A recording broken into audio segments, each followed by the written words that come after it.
बिस्मिल्लाहिर्रहमानिर्रहीम अस्सलामु अलैकुम। Welcome to RPH education. आज जो हम टॉपिक स्टार्ट करने लगे हैं वो है हमारे पास रेस्पायरेटरी डिसऑर्डर। Respiratory disorder. अब रेस्पायरेटरी डिसऑर्डर होता क्या है? Any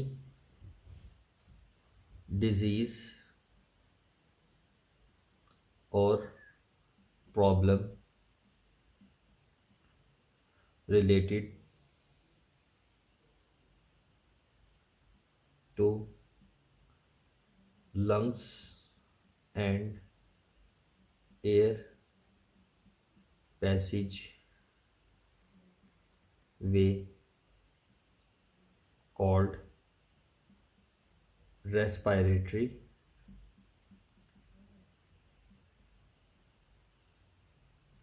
disorder।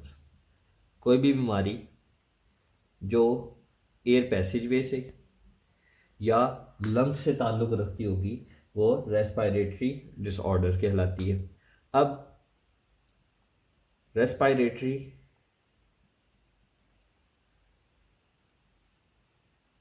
Disorder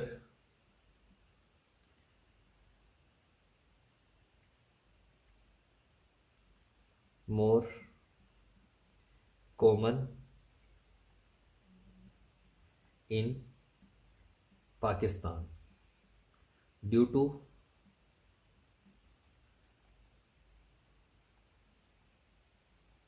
pollution in air. Pakistan के अंदर रेस्पिरेटरी डिसऑर्डर सबसे ज़्यादा है क्योंकि इसका एटमॉस्फेयर जो है वो बहुत ही ज़्यादा ख़राब है। अब हमारे पास जो रेस्पिरेटरी डिसऑर्डर के अंदर मोस्ट इम्पॉर्टेंट डिजीज़ आती हैं। इम्पोर्टेंट डिसऑर्डर जो हमने डिस्कस करने हैं आज वो है हमारे पास सबसे पहले नंबर पर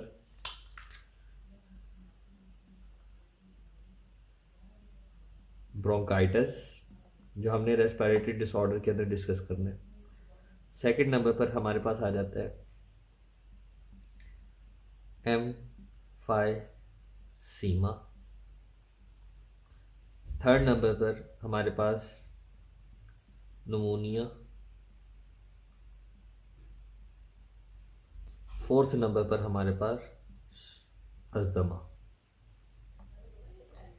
ये चार इंपॉर्टेंट डिसऑर्डर है जो हमने रेस्पिरेटरी डिसऑर्डर के अंदर डिस्कस करने हैं। अब हमारे पास सबसे पहले नंबर पर ब्रोंकाइटिस आता है। आज हम ब्रोंकाइटिस को और एम्फाइसीमा को दोनों को एक साथ डिस्कस करेंगे और निमोनिया और अस्थमा को अलग लेक्चर के अंदर डिस्कस करेंगे। तो आज हम स्टार्ट करते हैं ब्रोंकाइटिस। कोई भी बीमारी स्टार्ट करनी हो, कोई भी डिजीज़ स्टडी करनी है तो उससे पहले उसके अंदर चार चीज़ों का होना पता होना बहुत ज़्यादा ज़रूरी है। कौन कौन सी? Knowledge about disease. आपको डिजीज़ के बारे में नॉलेज होना चाहिए कि ये बीमारी है तो क्या है, इसको हम क्या करते हैं, ये बीमारी में होता क्या है। तो आपको नॉलेज होना चाहिए डिजीज़ के बारे में। सेकंड नंबर पर आपको पता होना चाहिए उसके कॉजेज़ कि वो किन वजूहात की वजह से बीमारी लगती है। थर्ड नंबर पर आपको उसके सिम्टम्स पता होने चाहिए और चौथे नंबर पर आपको उसका ट्रीटमेंट पता होना चाहिए।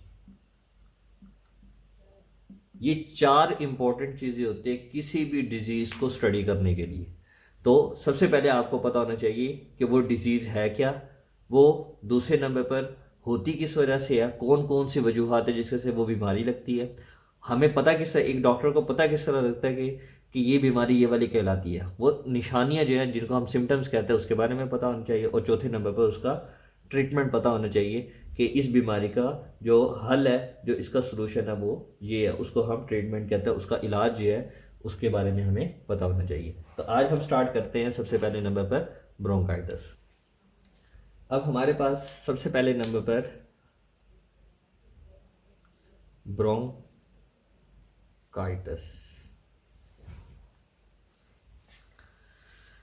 ब्रोंकाइटिस क्या है? It is the inflammation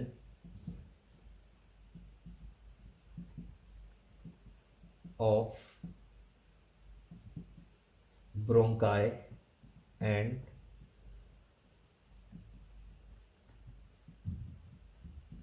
bronchioles। Bronchitis क्या है? ये इन्फ्लेमेशन है ब्रोंकाई और ब्रोंक्यूल्स का। अब ब्रोंकाई और ब्रोंक्यूल्स क्या है, हम मैकेनिज्म ऑफ ब्रीथिंग के अंदर भी हम देख चुके हैं, उसका स्ट्रक्चर लंग्स के साथ। दूसरे नंबर पर हमने एयर पैसेज वे के अंदर भी देखा और दी लंग्स के अंदर भी, हम तीनों के अंदर इसको डिस्कस कर चुके हैं। तो हमारे पास ये ट्रैकिया है। ट्रैकिया आगे फर्दर डिवाइड होता है दो नालियों के अंदर। इस नालियों को जो है वो हम क्या कहते हैं? ब्रोंकाई। इन दोनों नालियों को ब्रोंकाई कहते हैं। और आगे ये जुड़ जाता है हमारे बॉडी के अंदर लंग्स के साथ। इसकी ये ही आगे फर्दर तकसीम हो रहे छोटी छोटी नालियों के अंदर, इनको हम ब्रोंक्यूल्स कहते हैं। तो ये हमारे पास ब्रोंकाई और ब्रोंक्यूल्स, इनके अंदर इन्फ्लेमेशन, कोई भी सोजिश वगैरह हो जाए, कोई भी इन्फेक्शन हो जाए, तो उसको हम ब्रोंकाइटिस का नाम देते हैं। अब जिस तरह हमने बात की थी कि डिजीज़ में पढ़ने से पहले हमें क्या क्या चीज़ों का पता होना चाहिए उस डिजीज़ के बारे में, वो हमने पता कर लिया कि ब्रोंकाइटिस जो है वो इन्फ्लेमेशन है ब्रोंकाई और ब्रोंक्यूल्स की। दूसरे नंबर पर हमने बात की थी कॉजेज़ का पता होना चाहिए। अब कॉजेज़ के अंदर सबसे पहले नंबर पर जो है वो हमारे पास एक्सेसिव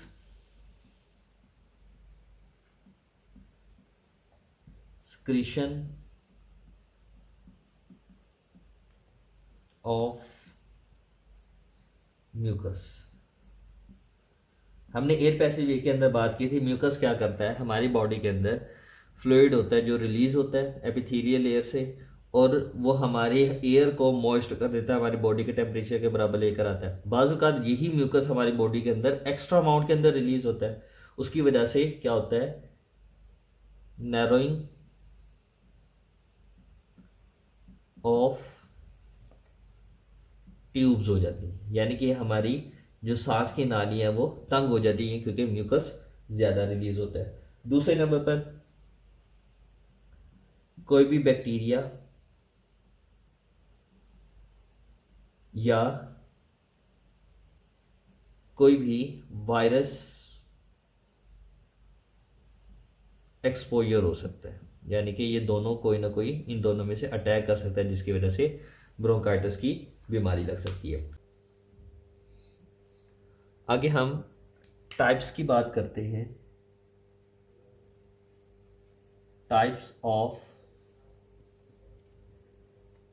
ब्रोंकाइटिस। अब ब्रोंकाइटिस की हम टाइप्स देखें तो हमारे पास दो टाइप्स आती है। पहली है हमारे पास एक्यूट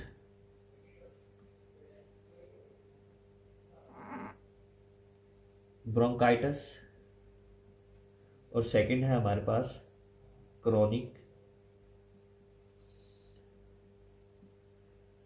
ब्रोंकाइटिस। अब जो हमारे पास एक्यूट ब्रोंकाइटिस है, एक्यूट ब्रोंकाइटिस होता है हमारे पास for a short period of time. Acute for short period of time, और वो डे टू वीक्स तक हो सकता है, यानी कि हफ्ता भी हो सकता है और दिन भी हो सकते हैं।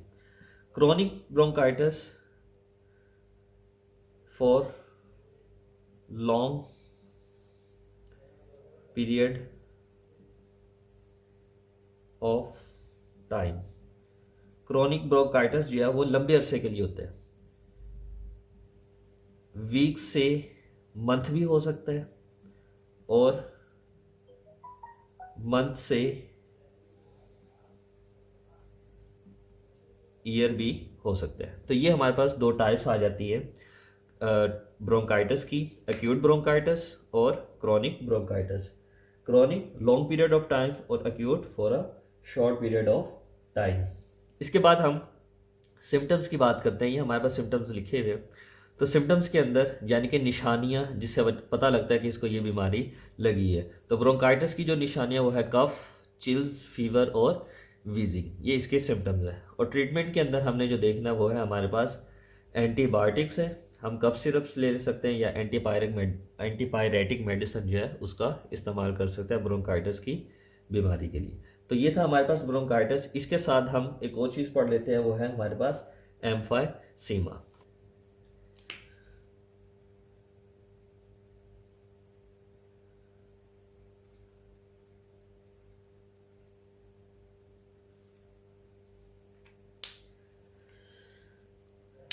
Emphysema, it is the destruction of alveoli walls। जो एल्वियोलाई की वॉल्स हैं उनके अंदर ब्रेकेज होना शुरू हो जाती है। अब इसके नतीजे में होता क्या है कि जो सैक्स होते हैं वो लार्जर होते हैं, लेकिन उनका सरफेस एरिया गैशियस एक्सचेंज के लिए जो है वो कम होना शुरू हो जाता है। यानी कि उनके अंदर जो गैस है वो गैशियस एक्सचेंज है वो प्रॉपरली नहीं हो पाती। तो हमारे पास रिजल्ट के अंदर क्या होता है, इन रिजल्ट लार्जर सेक्स, यानी कि जो थैली है, अगर मैं इसका साथ में आपको स्ट्रक्चर बना के दिखाऊं तो नॉर्मली इनका स्ट्रक्चर इस तरह, लेकिन जब एम्फाइसीमा की बीमारी लगती है तो इसका सैक जो है वो बड़ा होना शुरू हो जाता है। तो ये हमारे पास नॉर्मल है सैक और ये हमारे पास डिजीज्ड है, यानी कि एम्फाइसीमा की बीमारी लगी है। इससे क्या हुआ, इससे इसका सरफेस एरिया लेस है और इसका सरफेस एरिया मोर है। अब less surface area gaseous exchange not occur properly, उससे गैशियस एक्सचेंज जो है वो प्रॉपरली नहीं होगी। अब सिर्फ इस एरिया से क्या मुराद है, देखिए बच्चे कि अगर हमारे पास ये एक बहुत बड़ा नमक का एक टुकड़ा है, पीस ऑफ सॉल्ट है, अब इसके अंदर 4 सरफेस एरिया, अगर मैं इसी को छोटे छोटे टुकड़ों में तब्दील कर दूं तो हर एक का सैक जो है हर एक का सरफेस एरिया बढ़ जाएगा, यानी कि ये इजीली डिसॉल्व हो जाएगा। ये इजी डिसॉल्व नहीं होगा क्योंकि ये इसका एरिया जो है वो बड़ा है। तो यहाँ पर जब इसे ब्रेक करेंगे तो सरफेस एरिया यानी कि इनके अंदर मॉलिक्यूल्स अलग हो जाएंगे, सरफेस एरिया बढ़ जाएगा, तो उसकी वजह से जो है वो इजीली जो है वो डिसॉल्व हो सकता है। इसी तरह बिल्कुल हमारी बॉडी के अंदर जब ये बढ़ गया तो इसका सरफेस एरिया कम हो गया, जिसकी वजह से गैसेस एक्सचेंज होना मुश्किल है। उसके बाद हमारे पास उसके साथ साथ जब हमारे पास सरफेस एरिया बड़ा होगा, एल्वियोलाई सैक्स की जो दीवारें हैं वो ख़त्म होना शुरू हो जाएंगी, तो हमारे लंग्स टिश्यू ब्रेक हो जाएंगे, लंग्स के टिश्यू ब्रेक हो जाएंगे। उसके बाद लंग्स की जो सैक्स है वो अपनी ओरिजिनल पोजीशन पर नहीं आ पाएंगे। Lungs sacs not back to their original position. अब लंग्स जो हैं वो अपनी ओरिजिनल पोजीशन पर नहीं आ सकेंगे। जैसे ये नॉर्मल, ये फैलेगा, कम हो जाएगा, ये फैल के ये दोबारा अपनी पोजीशन पर नहीं आ सकता। तो ये हमारे पास जो है ये एम्फाइसीमा की वजह से होता है और एक्सलेशन में जो है वो प्रॉब्लम होगी। उसके अलावा अगर हम इसी के सिम्टम्स देखें, हम सिम्टम्स की बात करें तो सिम्टम्स के अंदर हमारे पास वही शॉर्टनेस ऑफ ब्रीथ यानी कि सांस लेने में दुश्वारी। सेकंड नंबर पर फटीग, यानी कि जब हम सांस खींच खींच कर लेंगे तो हमारे मसल्स जो हैं वो डैमेज होना शुरू हो जाएंगे, वो थकना शुरू हो जाएंगे। हम जब खींच खींच कर हमारे जो सीने में, चेस्ट में जो है वो पेन होना शुरू हो जाएगी। तो इसका मतलब फटीग का मतलब हमारे सीने में दर्द होना शुरू हो जाएगी। रेस्पायरेशन इन्फेक्शन और रेस्पायरेशन इन्फेक्शन हो सकता है। उसके अलावा इसके अंदर एम्फाइसीमा के अंदर इन दिस डिजीज 50 to 70%, 50 से 70 तक जो है लंग्स टिश्यू डैमेज। यानी कि जब इस बीमारी का पता लगता है, एम्फाइसीमा की बीमारी, तो तकरीबन 50 से 70% तक जो है वो हमारे लंग्स के टिश्यू जो है वो डैमेज हो चुके होते हैं। उसके अलावा जो लेवल ऑफ ऑक्सीजन ब्लड में होता है वो लो हो जाता है। Level of oxygen low in blood, जिसकी वजह से हमारी बॉडी जो है वो ब्लूइश कलर के अंदर जा सकती है। तो ये हमारे पास एम्फाइसीमा की बीमारी है। और जो स्मोकिंग पर्सन होते हैं उनको एम्फाइसीमा की बीमारी जल्दी लग जाती है। तो ये था आज का हमारा टॉपिक, ब्रोंकाइटिस और एम्फाइसीमा। इन दोनों टॉपिक में से आपको कुछ नहीं समझ आया तो कमेंट सेक्शन में हमसे रब्ता करें। इंशाल्लाह कोई भी क्यूरी तो इंशाल्लाह हम उसको सॉल्व करने की कोशिश करेंगे। अल्लाह हाफिज़।